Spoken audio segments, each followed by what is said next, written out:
Comenzamos con el editorial, mucha información de Lucía Salinas.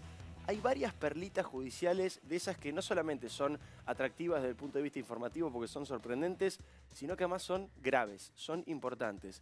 Tiene que ver con el presidente, tiene que ver con el Pata Medina, tiene que ver con Luis Delía, tiene que ver con Sergio Massa, que ahora quiere controlar a la justicia justamente en este contexto, así que en un rato estaremos hablando de eso. Osvaldo Bazán, como todas las noches, trae información que nunca viste antes sobre el repudio que recibió el presidente Fernández en Catamarca. Eso será en un ratito, pero bienvenida María Eugenia Vidal, buenas noches.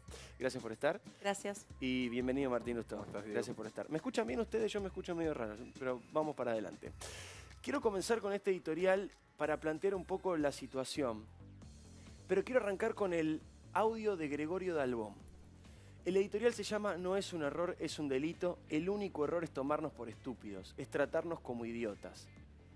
Pero es absolutamente sintomático que un abogado absolutamente desprestigiado, incluso entre los que integran el oficialismo, como Gregorio Dalbón, sea el abogado de Alberto y sea el abogado de Cristina.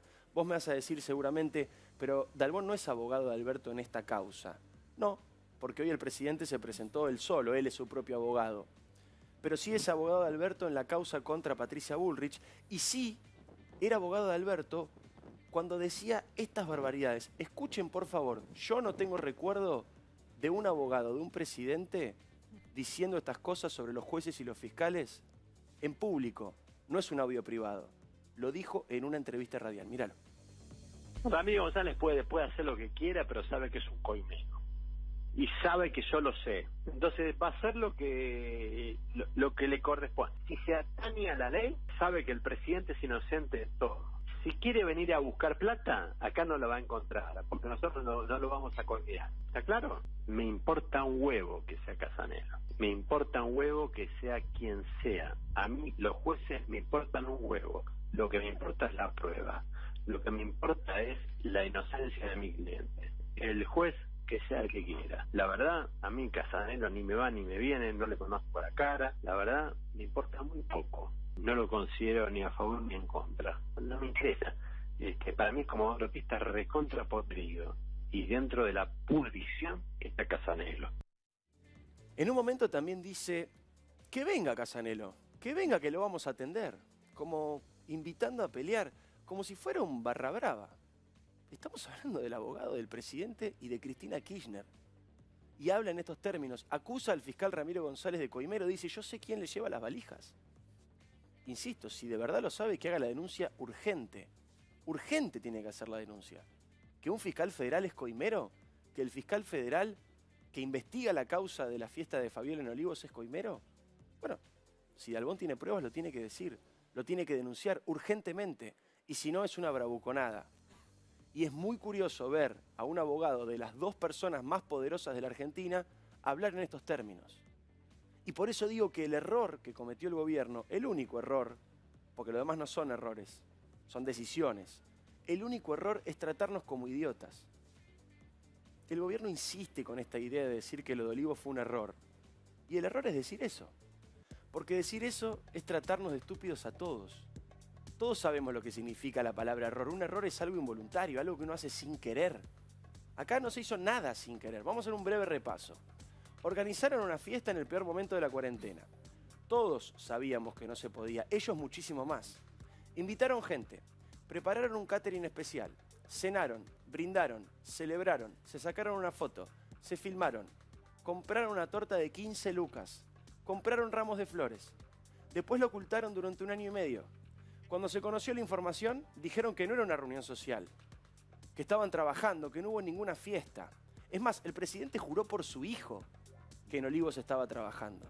Después, cuando apareció la primera foto, dijeron que era trucada. Cuando apareció la segunda foto, lo primero que hizo el presidente fue culpar a Fabiola.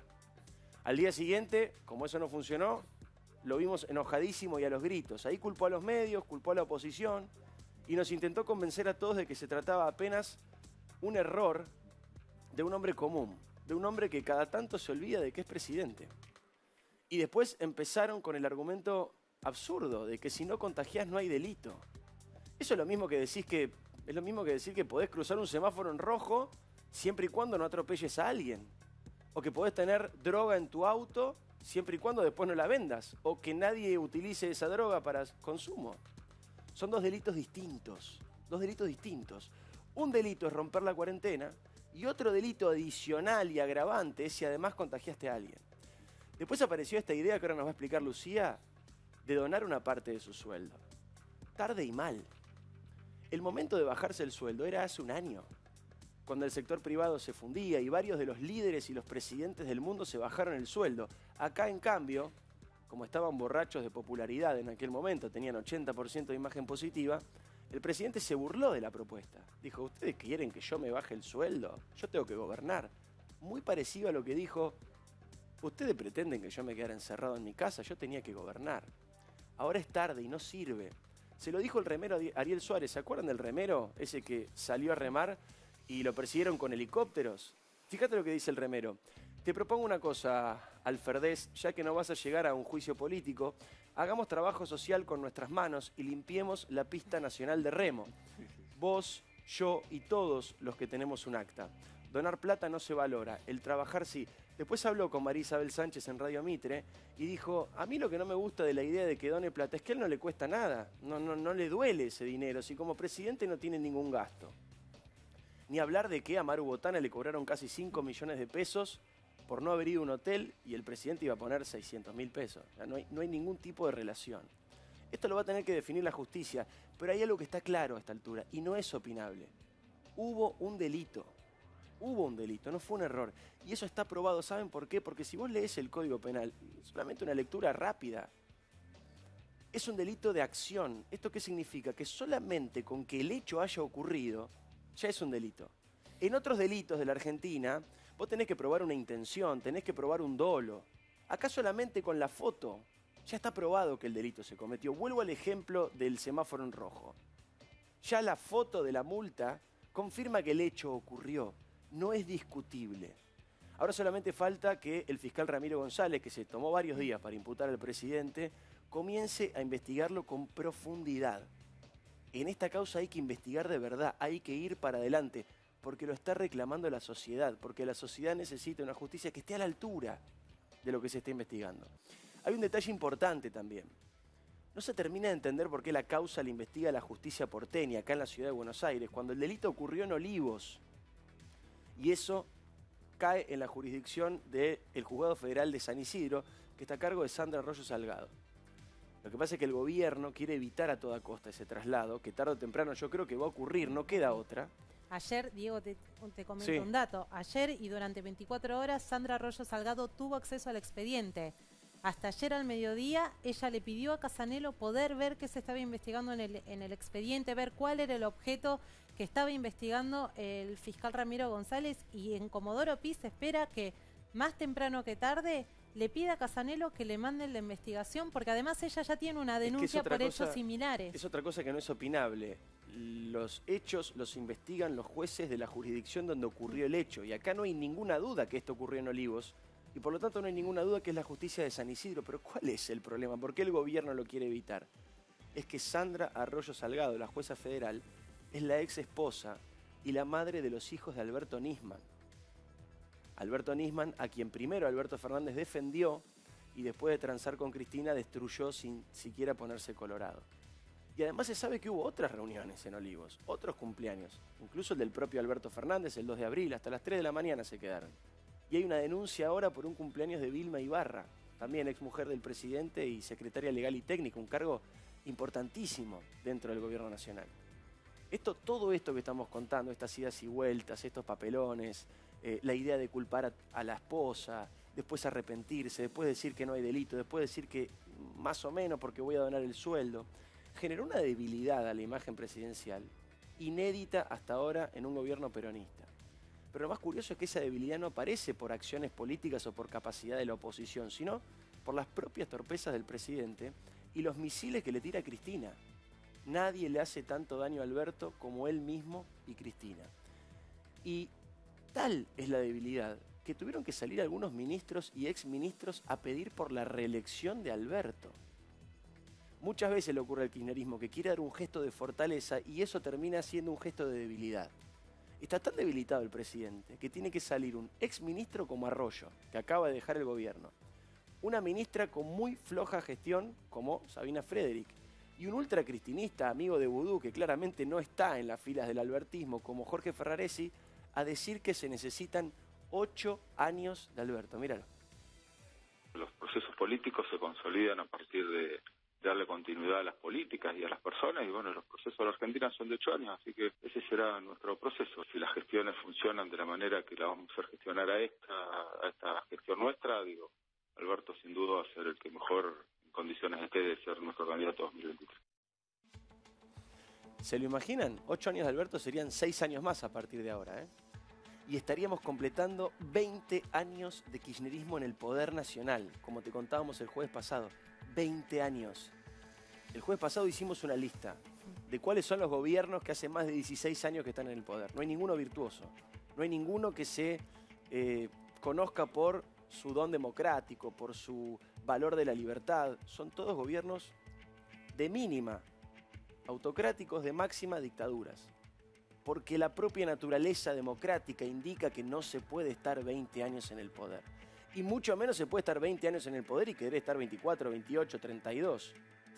El error es creer que nos pueden decir cualquier cosa.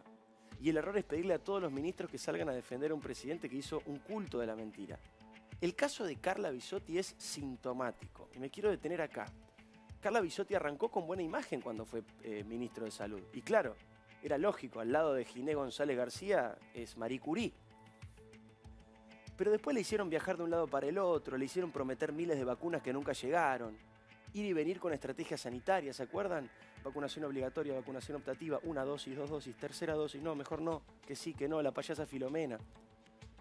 Ayer dijo una barbaridad, dijo que todos los argentinos cometieron algún error durante la cuarentena, es decir, no solamente no es culpa de Alberto, sino que además la culpa otra vez es nuestra. Pero lo más grave de lo que dijo Bisotti fue: agosto será el mes de las segundas dosis. Mirá a la ministra y ahora te cuento los números. Atento a lo que también venimos hablando, que agosto es el mes de las segundas dosis, la importancia que tiene completar los esquemas de vacunación en el marco del riesgo potencial que genera una circulación predominante de la variante Delta, es que estamos en condiciones de avanzar en el país, en las 24 jurisdicciones, para intercambiar diferentes vacunas, empezando, mientras sigamos construyendo evidencia con este estudio, por la posibilidad de intercambiar la vacuna Sputnik V con Moderna y con AstraZeneca. Agosto será el mes de las segundas dosis. El 1 de agosto estaba el 16% de la población vacunada con 2 dosis. Hoy es 26 de agosto. Quedan 3 días hábiles porque vieron que los fines de semana no se vacuna, descansamos.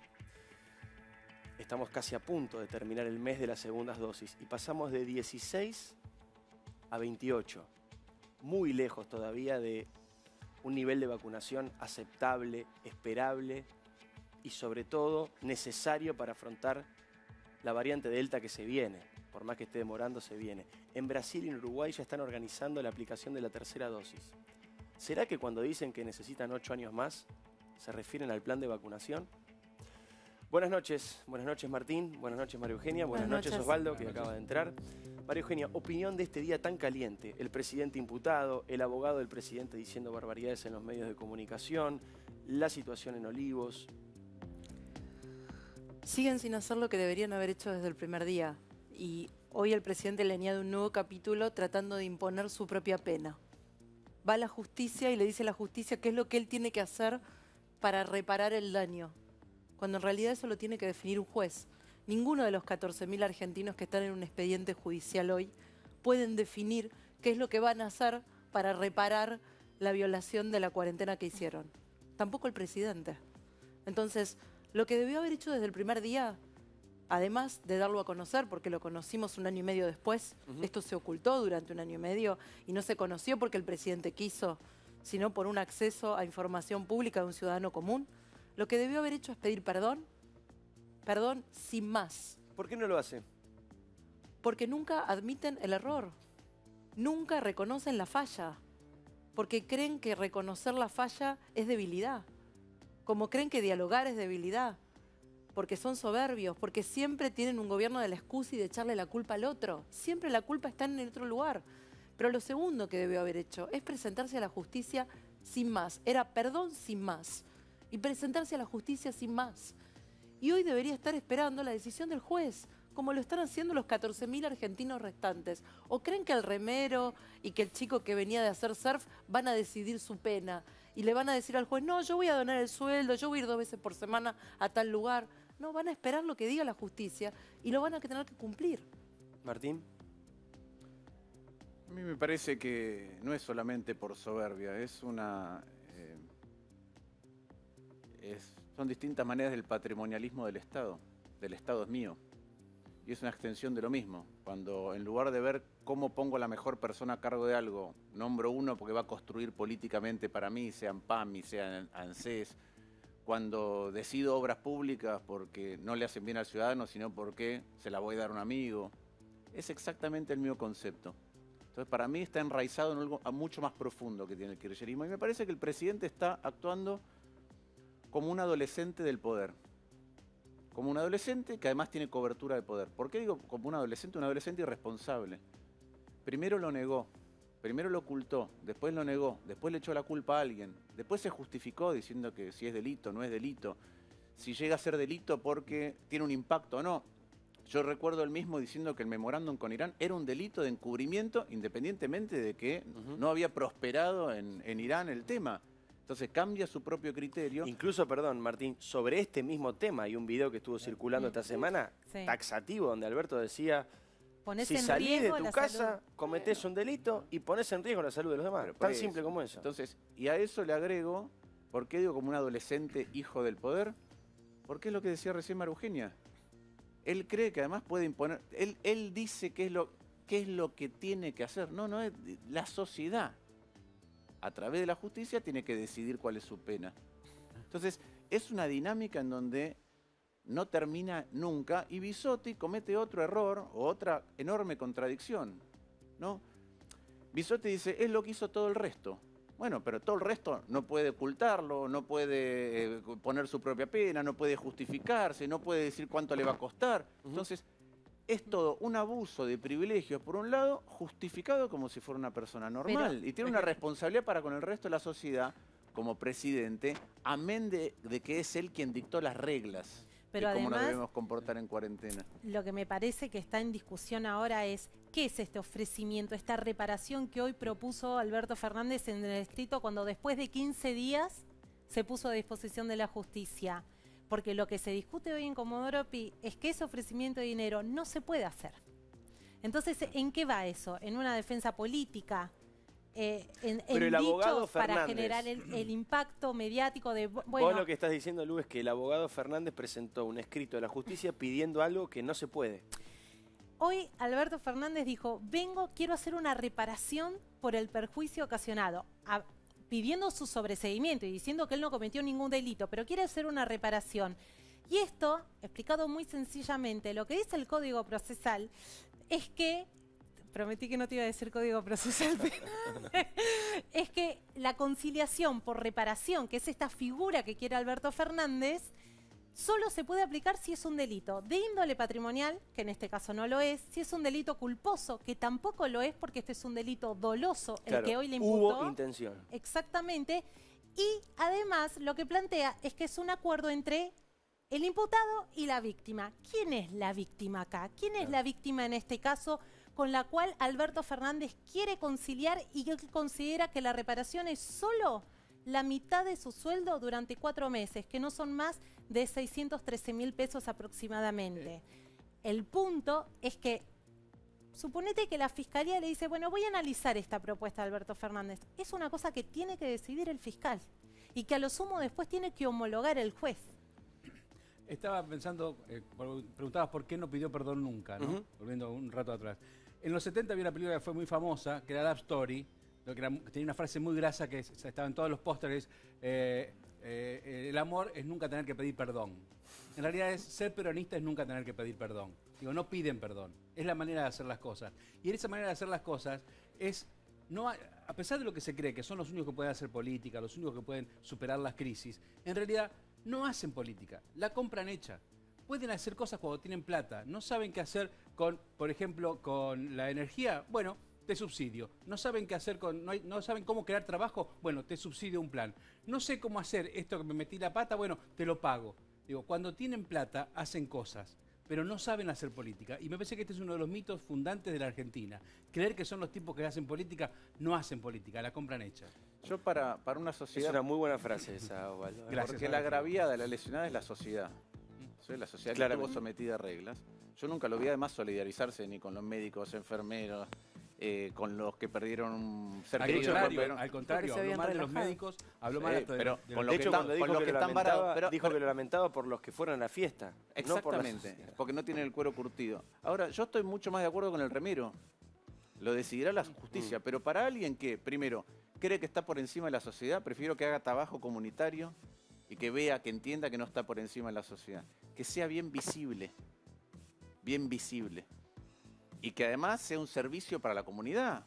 Entonces me parece que eso es una pena mucho más acorde con el delito, que es algo que además implementó el intendente de Río Tercero. A los chicos que hacían fiestas clandestinas, los visibilizaba de esa manera. Prefiero que haga eso, la verdad. Ujú. ¿El debate sobre el juicio político? ¿Qué posición El juicio tenés? político está presentado, el pedido de juicio político está presentado a la comisión investigadora. Para el juicio político se requieren 2/3, con lo cual es muy difícil que avance en el Congreso. Pero yo creo que el mejor juicio político es el 12 de septiembre. El Las- 12 de la septiembre, elección. cada uno de los ciudadanos, cuando vaya a una urna, va a poder juzgar esto y va a poder dar un mensaje. Recién decía Osvaldo, va a ser una frase que te voy a robar para siempre, Toda tuya. que espero leerla en tu columna el fin de semana. La tendrás. Y tiene que ver un poco con otro de los hechos del día, y es esta maestra maltratando a un alumno. No sé si lo han visto, Sí. si no lo vieron lo vamos a repasar. Realmente es impresionante el video por un montón de cosas. Primero por lo que dice, después por la gesticulación, la violencia impresionante. Después porque no lo deja hablar al chico, o sea, nunca es un debate, es un monólogo de una profesora. Cuarto porque la argumentación es muy endeble. Yo esperaba un poquito más de sustento en la argumentación de una docente que además Asimétrica el poder que hay. de darle clases a chicos, le da clases a docentes. Ella es profesora de profesores y hace estas cosas. Por favor, vean el video, debatámoslo, pero hay algo muy curioso también. Hablamos del adoctrinamiento de esta docente. Ahora, esta escuela se llama Eva Duarte. Queda en la calle Perón, en Ciudad Evita. Ese es el contexto donde pasan las cosas. Poneme un poquito del video y después quiero mostrarte lo que hablamos hace instantes nada más en Telenoche con la mamá del chico agredido por la docente. El chico se llama Jeremías, tiene 16 años. Mirá a la docente, a Laura Radetich, y después te cuento la historia de esa familia, en La Matanza. Mirá. Que esto es gratis. Que porque tiene ojitos celeste no va a robar. ¡Te robó! ¿Y este no? ¡Te robó el futuro! ¡No, papi! ¡No te robó nadie! ¡Nadie te robó! Vos podés venir acá y comer esta porquería. ¿Sí? Porque te lo da el Estado. Anda a pagar con el sueldo de tu papá una escuela privada como esta. Ahí está, ahí está. No quiero ponerlo entero porque ya lo viste 1.000.000 de veces, te llegó a tu teléfono, lo viste en los portales, lo viste durante todo el día. Pero vale la pena por lo menos tener el tono de la docente para plantear la discusión.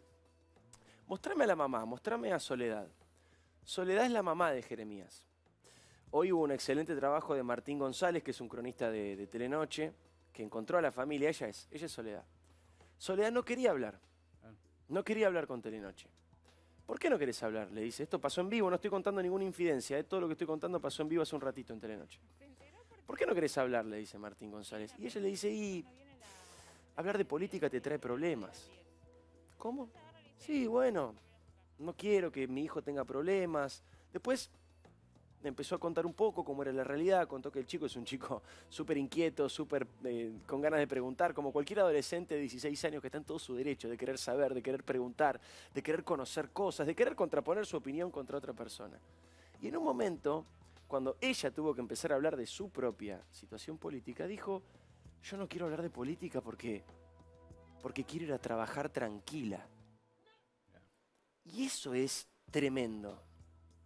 Lo que viste en el video, el contexto que te contaba recién, Ciudad Evita, Escuela Perón, Calle Perón, Esquina Perón. Y encima esta mujer dice, yo tengo miedo de decir que no soy kirchnerista, porque si digo esto en televisión después me da miedo ir a trabajar. ¿En qué momento llegamos a esta situación? ¿En qué momento hablar de política te puede traer problemas en tu barrio? No la escucho, María Eugenia. ¿Cómo? 35 años hace que gobiernan La Matanza, de manera ininterrumpida. 35 años. Es todo esto que pasó, el testimonio de la mamá, la docente en esa aula, es el modelo que nos propone el kirchnerismo. Más pobres, menos educados y sometidos. Eso es lo que proponen. La semana pasada discutíamos esto y me parece que vale la pena plantearlo de nuevo. ¿Por qué hace 35 años que gobierna el peronismo en La Matanza, 37 en la provincia de Buenos Aires y 26 de los últimos 31 años en la Argentina? ¿Es por mérito del peronismo? ¿Es por incapacidad de quienes proponen una alternativa al peronismo? ¿Es porque la sociedad es lo que busca, es lo que quiere? ¿Cuál es la explicación para eso? ¿Me estás preguntando a mí? Sí. Primero, si te animás. Primero déjame hacer una reflexión sobre lo que vemos, porque claro que sí. No me quiero quedar en la anécdota. Antes hablábamos de cómo se abusa del poder, era lo que decía Osvaldo, ¿no? Y hay un caudillo correntino que decía poder que no se abusa, poder que no es poder, caudillo peronista. Cuando vos ves eso, te está marcando una degradación de dos tipos muy importantes, el comportamiento de la docente. Primero es cómo formamos a nuestros docentes. Y siempre insisto con lo mismo, hemos hecho de la formación docente un negocio heterogéneo. Donde bueno, esa mujer forma docentes. Pero por eso, pero digo, hay intereses sindicales, hay institutos que son estatales, hay otros que son sindicales, otros que son parroquiales, otros que son privados, no sabemos bien cómo es que se forman.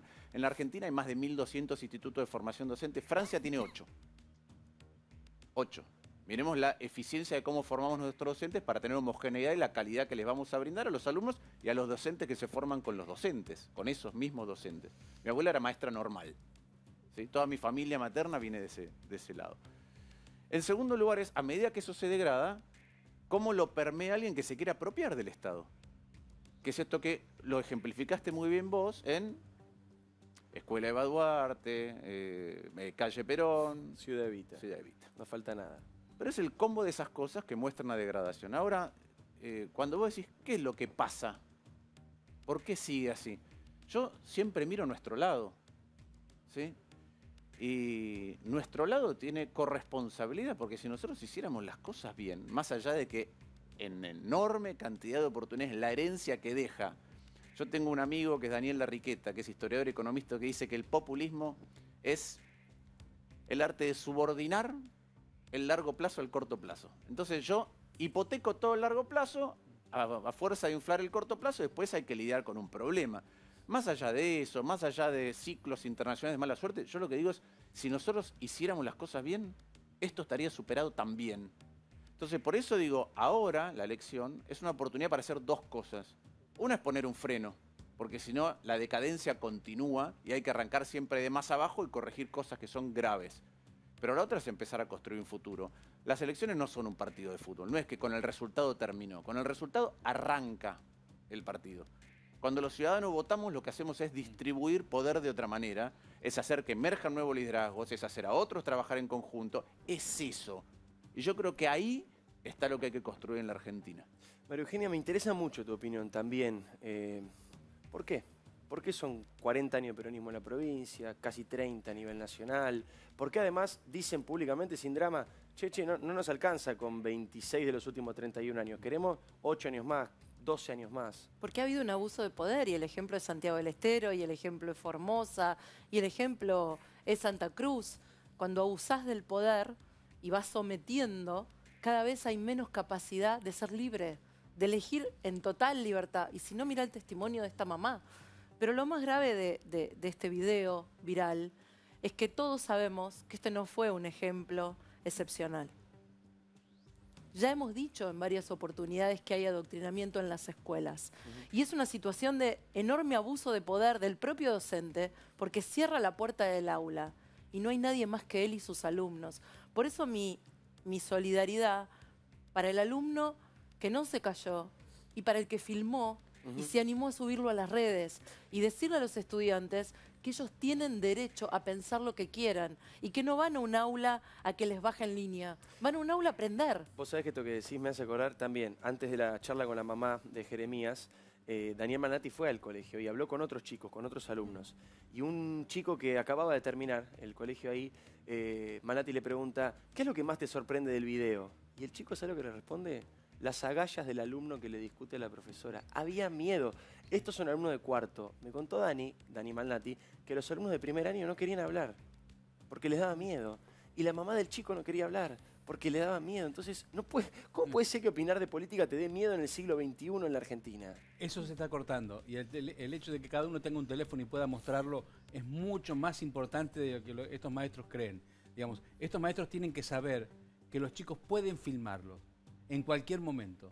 Y que eso que hacen en el aula, pueden cerrar la puerta, pero alguien nos lo va a contar. Y en el momento en que nos cuente, va a pasar esto. Porque sí, esto no es de ahora y no es el único caso. Son muchísimos casos. Son muchísimos casos, no solo en el estudio secundario. Bien, empieza desde jardín de infantes y termina en la universidad. Pero lo que está pasando es esto que está democratizando absolutamente todo y es los teléfonos celulares, las redes sociales. Ahora podemos enterarnos. Como nos enteramos de muchísimas cosas durante la pandemia. Aquella señora que querían poner presa en Bariloche un domingo a las 3 de la tarde porque había salido a dar una vuelta al perro, ¿no? Y que si no hubiera sido porque las redes explotaron ese día, se iba a quedar adentro hasta el martes, hasta que un fiscal empezara a ver de qué se trataba. Igual, perdón, con lo de la visibilización no alcanza. La visibilización es una forma de resistencia, pero las cosas se modifican desde el Estado. Seguramente. Y ahí el kirchnerismo está desde hace rato introduciendo un concepto que es peligroso. Una cosa es la educación política. Y entonces es discutir de política, debatir. Y otra cosa es la politización de la educación.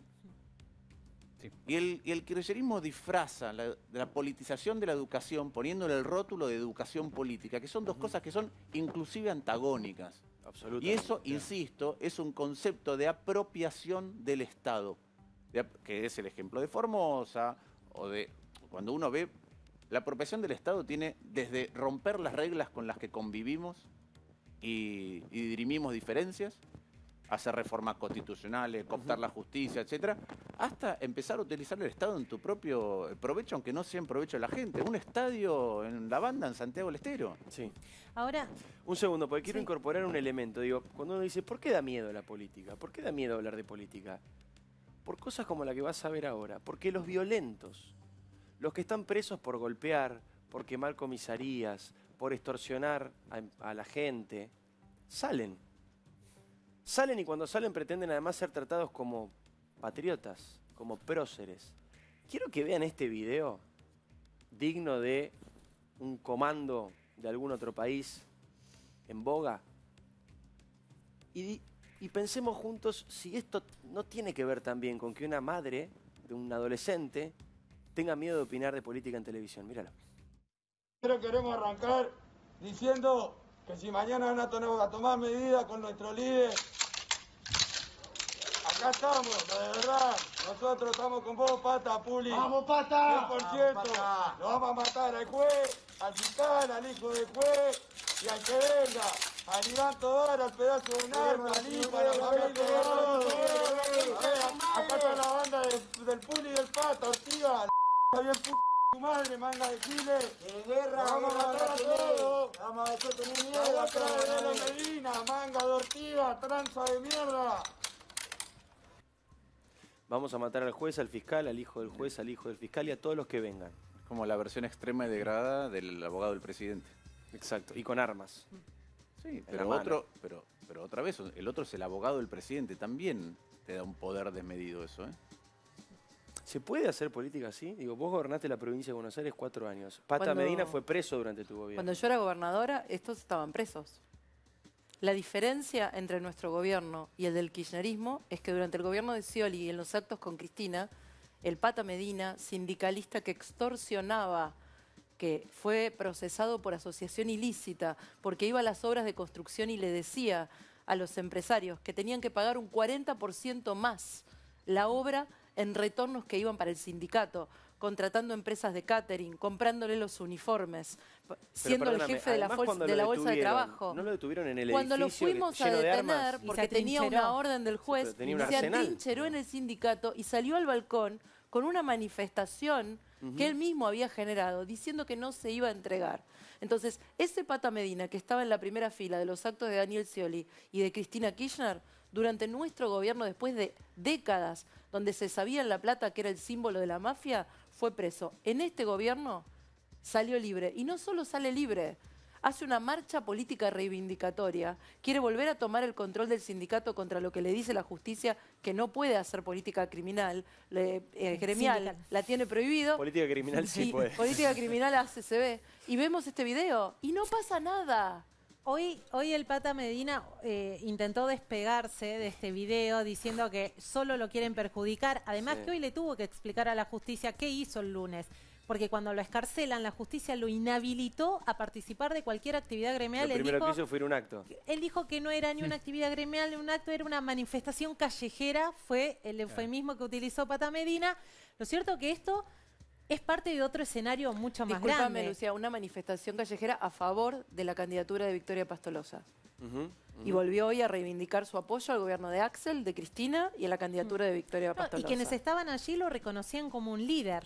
Al Pata Medina y hablaban de Pata Medina conducción Digo, y pero demás. además de la violencia, yo escuchaba el dato que daba recién Vidal, digo, además de la violencia que es explícita, es evidente, y Luis Delía, que es otro de los personajes, se cortó una tobillera, cosa que tampoco se puede hacer, pero digo, él está preso también por un acto de violencia literalmente. Además, si vos tenés un sindicalista que te pone un sobreprecio del 40%, no salís más, no hay manera de progresar. Martín, desde lo económico también es gravoso.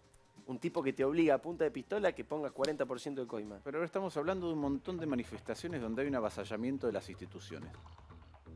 Poner el grado que quiera, desde lo más violento hasta el discurso, insisto, del abogado del presidente.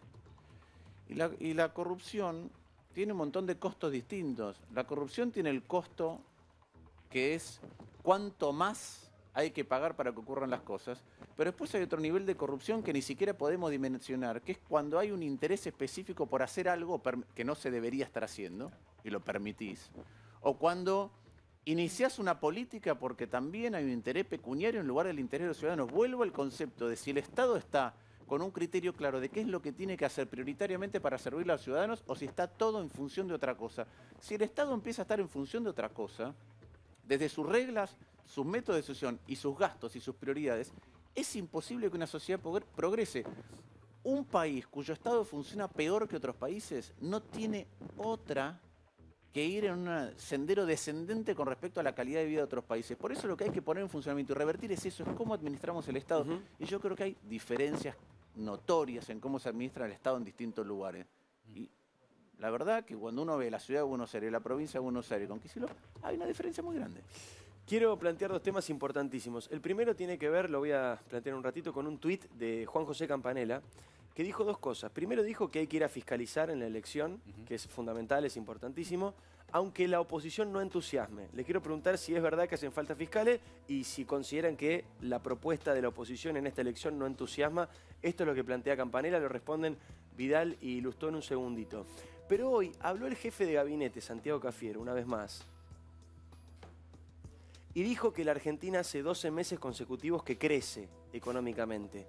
Quiero que veamos las palabras del jefe de gabinete y Martín Lustó, ya en carácter de economista plenamente, que nos cuente un poco de qué se trata esta afirmación. Míralo a Cafiero. La vacuna es una política económica también, porque a partir de tener vacuna es que nosotros pudimos empezar a reanudar las actividades económicas. A partir de los protocolos durante el año pasado, pero hoy con mucha más vigorosidad. Y esto ya se está viendo. La Argentina lleva 12 meses consecutivos, por ejemplo, de creación de creación de empleo industrial. A ver, primero, la vacuna es una política económica, para entenderlo claramente. Cada día que estuvimos cerrados el año pasado costó 150 millones de dólares. ¿Sí? Cada día. Entonces, la vacuna de Pfizer, la dosis cuesta $20. Un día cerrado son 7,5 millones de dosis. 2 días cerrados son 7,5 millones de vacunados. ¿Sí? 12 días cerrados es la vacunación con 2 dosis de Pfizer para toda la Argentina. Evidentemente, cuando eligieron esta política de vacunación con escaso conocimiento y sin ir a buscar todas las vacunas que eran posibles obtener, fue una política económica, la política económica que hizo que cayera 10 puntos el PBI y que todavía hoy no sepamos hacia dónde va la economía argentina, porque vos mencionas cuáles son los riesgos latentes desde el punto de vista sanitario. La Argentina está muy poco cubierta, porque además empieza a haber un montón de estudios que dicen que necesitas después de 6 o 9 meses refuerzo de la primera dosis. Claro. Con respecto a si la Argentina está creciendo, si yo estamos en una pileta y yo te hundo y vos salís a flote, ¿aprendiste a nadar? Caíste 10 puntos el PBI y rebotó ni siquiera eso. Para que el ingreso por habitante de la Argentina vuelva a ser el 2019, no va a alcanzar el mandato de Alberto Fernández. Hoy Guzmán dijo que Argentina este año va a crecer al 8%. Sí. Más que lo que había proyectado en el presupuesto. Cayó de 100, ¿sí? De 100 a 90. Crece 8%, está en 97. Todavía le faltan 3 para llegar al nivel anterior y la población creció 1,2. Entonces me dicen ingreso por habitante y estás más de 4 puntos y medio, otra vez en ingreso por habitante de fin del 2019. Y necesitas crecer para acomodar lo que crece la población más recuperar lo que falta. O sea, la cuenta es que cuando Alberto Fernández termine este mandato, ya se ilusionan con el segundo, pero cuando termine este mandato, se cumplan 16 años de gobierno kirchnerista en la Argentina, no va a haber alcanzado para recuperar el poder adquisitivo del 2019, no, de cuando entraron al gobierno. Además, pensá que tenemos el PBI por habitante del año 74. Y cuando el kirchnerismo dice, no, es por la pandemia, pero sacá la pandemia. Argentina tenía el PBI por habitante en el 19 del 2006-2007. Y en los 4 años del último mandato de Cristina, el ingreso por habitante de la Argentina cayó. Cuando el kirchnerismo cuenta su fantástico desempeño económico, en los primeros 5 meses del año 2003, es decir, antes de que asumiera Néstor Kirchner, el PBI crecía al 10% y la inflación era 5%. El superávit fiscal era de 3 puntos. Superávit gemelo. Ingresaba tantos dólares a la Argentina que en el 2005 le pagaron 10.000 millones de dólares cash al Fondo Monetario. Y vos mirás cómo terminó. Terminó con inflación que en lugar de 5% era entre 6 y 7 veces más. El superávit terminó en déficit de 4 puntos. El PBI, que crecía 10% cuando asumieron, cayó en el ingreso por habitante. La balanza energética se transformó en deficitaria y te sobraban dólares. Y después, al final del mandato de Cristina, te faltaron tanto que terminaste con un cepo. Ahora tenemos que corregir tu micrófono, está haciendo algún ruido, pero me tengo que ir a la pausa. Dame el tuit de Campanella. Dame el tuit de Campanella que quiero plantear esto para conversar con María Eugenia Vidal. Lo quiero leer completo. Lo tengo acá, ¿no? Sí. Es fundamental presentarse a fiscalizar. También en las PASO. Nos gana el desánimo y nuestros candidatos no saben generar entusiasmo. Acá está una de las candidatas más importantes. Pero tratemos de ver más allá. Una vez más, la sociedad debe ponerse por encima de los líderes. La opción es el abismo. 2 preguntas pendientes. ¿Hace falta fiscales? ¿Es verdad? ¿Es importante la fiscalización en esta elección? ¿Cuántos fiscales hacen falta? Y la segunda, ¿es como dice Campanella que la oposición no entusiasma? Pausa cortita, lo responden. Regresamos. Quedó pendiente lo que te decía. Poneme el tuit de Juan José Campanella, un hombre que ha sido fiscal, ¿eh? Cuando estaba en la Argentina ha sido fiscal y siempre habla de la fiscalización en todas las elecciones. Bueno, básicamente 2 conceptos fuertes. La falta de fiscales o la necesidad de fiscales y que los candidatos no entusiasman. Primero coincido en la necesidad de fiscalizar. Siempre es importante, sobre todo frente a este gobierno, que la oposición tenga un fiscal en cada mesa. Esta elección hay más mesas por protocolo COVID, se ha ampliado la cantidad de mesas y todos los fiscales son bienvenidos. Está bueno, no pedimos nosotros que vayan a fiscalizar nuestra boleta, sino que vayan 2 domingos cada 2 años a fiscalizar que el voto de los argentinos, lo que los argentinos decidieron, sea lo que se cuente en la urna y lo que esté en el acta de escrutinio y llegue al correo. Y eso es muy importante, hay una página web que está abierta, www.pro.com.ar, ahí pueden anotarse para fiscalizar, les van a mandar un mail, les van a dar una capacitación y les van a proponer una mesa para ir a fiscalizar el domingo de la PASO y de la general. En relación a Juan, yo lo respeto mucho y hay algo en lo que coincido con él, que es que hay un enorme desánimo. Un enorme desánimo. Venimos de 1 año y medio... ¿Pero por qué crees que Juan José Campanella dice esta oposición, esta oferta electoral no me entusiasma? Bueno, eso no lo comparto. Eso lo tiene que contar él. Yo comparto con él que hay mucho desánimo, pero también quiero decir que Juntos por el Cambio está creciendo. Y la lista que yo represento en la Ciudad de Buenos Aires, donde me acompañan Martín Tetaz, Paulo Oliveto, Fernando Iglesias, está desde el GEN al socialismo, al PRO, al radicalismo, a la coalición cívica y sobre todo representamos un gobierno de la ciudad que durante todo este programa vinimos hablando de todo lo que no debe hacer el poder. Y en el último 1 año y medio, y en los años anteriores también, el gobierno de la ciudad demostró una manera de gestionar transparente, planificada, no improvisada, que te dice la verdad, donde no hay privilegios, donde nadie se adelanta en la cola de la vacuna. Y eso tiene un valor y también es lo que representa nuestra lista. Entonces yo creo que esta es la lista que además pertenece a un bloque de 115 diputados y se necesita un bloque en el Congreso para frenar el kirchnerismo. Estamos votando diputados nacionales. No con un solo diputado, con 2 diputados, por más que te guste mucho, no frenás al kirchnerismo. Lo frenás con un bloque sólido, que de verdad voten todos juntos, que de verdad tenga valores compartidos, y eso representa la lista de Juntos por el Cambio en la ciudad. En el programa de Geuna y de Dufar está Patricia Bullrich. ¿Todo bien? ¿Todo mal? Todo bien. ¿Todo bien? Todo bien. ¿Entusiasma? Tengo muy poco tiempo. ¿No entusiasma la oposición? Mira, primero, volviendo al tema de por qué a veces el peronismo está a largo tiempo, una es porque manipula las reglas. El método de elección en la provincia de Buenos Aires, no boleta única, eso también hace. Segundo, yo estoy recorriendo el país, veo el PRO haciendo un trabajo y el radicalismo también. Cuando surge Martín Tetaz o Manes o en distintos lugares candidatos, yo apoyo a Rodrigo de Loredo. La verdad que surge gente muy buena, que a veces no es tan visible para los medios nacionales y que a veces, Campanella por ahí que lo mira de más lejos, no sabe lo que está pasando por debajo. Y dado que te vas, déjame hacer un solo comentario final, porque estuvimos todo el programa hablando de violencia y de cómo se modifica eso desde el Estado, más allá de que Juntos por el Cambio tiene matices en distintos lugares y hay paso. Desde acá, yo y calculo María Eugenia también, le queremos mandar nuestro apoyo y nuestra solidaridad a Maxi Puyaro. Maxi Puyaro fue el ministro de Seguridad de Santa Fe que metió en cana a los monos. Y el 31, el martes que viene, va a declarar. Entonces, hay algunas personas que tienen, volviendo a lo de Campanella, lo que hace falta para dar las peleas que hay que dar. Desde acá nosotros le queremos mandar nuestra solidaridad a Maxi Puyaro. Gracias, Martín, por haber estado. Gracias, María Eugenia. Gracias, Gracias, Diego. chicos. Por supuesto, se quedan entonces con la propuesta de Verdad Consecuencia. Hay pase, obviamente, con Maru, con Luciana, como todos los jueves. Patricia Bullrich, Daniel Santoro y Adolfo Rubinstein. Me estoy acordando bien. Programón entonces por delante. Pausa muy cortita y se viene el pase. Vamos.